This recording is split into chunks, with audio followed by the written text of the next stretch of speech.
doctor is fuming at the handling of his patient who turned up at a private hospital in the corporate area last evening to have her baby delivered. The patient had flu-like symptoms similar to signs of the coronavirus. According to the doctor, she was told she could not remain at the hospital because they lacked the equipment needed to treat her if her medical condition worsened. Our reporter Kirk Wright has been tracking that story and now has the details.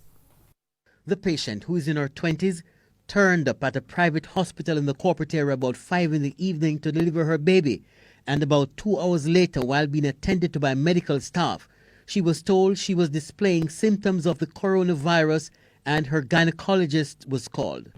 But while she was on the ward, the nurse noticed that she was short of breath, and she said she had difficulty in breathing for the past 3 days. And she has not been to work for the past 2 weeks. But she gives no travel history at all. She hasn't traveled recently, and she has not been in any contact with anybody with COVID-19. But because of the possibility there is, the hospital decided that she needs to be transferred to university.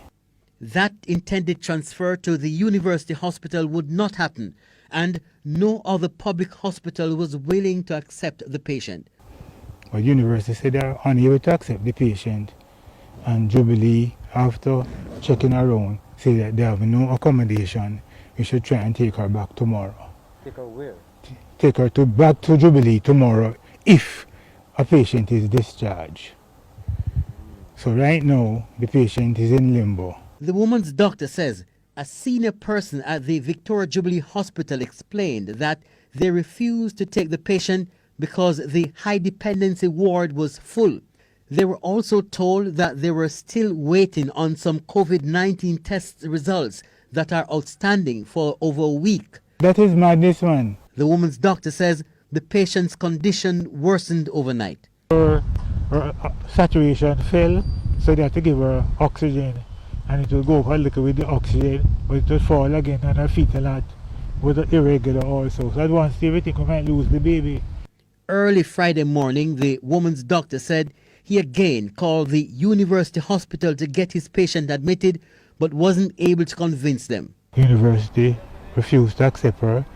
The ICU said they'll take her, but maternity unit would not take her at all. And KPH, Jubilee, said that they have no beds, all their beds are filled. So we decided that she looked like she was going to die, so we decided that we have to take her somewhere.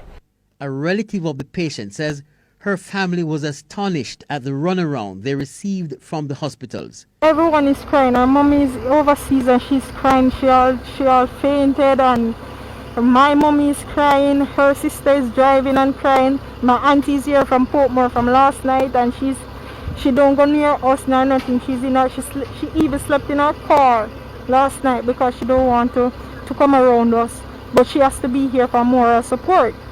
At daybreak, the Spanish Town Hospital came to the patient's rescue and she was rushed there, but the hospital was clearly not ready to receive a possible COVID-19 case. For over an hour, the patient waited in distress in the ambulance while her doctor paced the floor until the hospital staff completed the area they were preparing to receive the patient. The woman finally had the baby, but a relative told us the mother was not doing well and had to be transferred to the university hospital for further care. She has taken the COVID-19 tests and is awaiting the result. Kirk Wright, TVJ News.